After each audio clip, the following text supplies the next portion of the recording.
আসসালামু আলাইকুম। আমি আজকে রান্না করব কাঠকচু বা গলা কচু, যে নামে চেনেন। কচুগুলোকে সুন্দর মতো স্লাইস করে কেটে ধুয়ে নিয়েছি।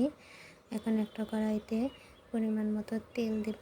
তেলটা গরম হয়ে আসলে কিছু পেঁয়াজ কুচি দিয়ে দেব।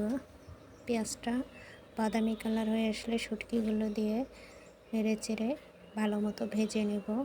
এখন কিছু হলুদের গুঁড়ো, মরিচের গুঁড়ো, লবণ আর জিরা দিয়ে দেব। কচুগুলো দিয়ে দিয়েছি, একটু রসুন বাটাও দিয়ে দিলাম। এখন ঢাকনা দিয়ে ঢেকে দেব।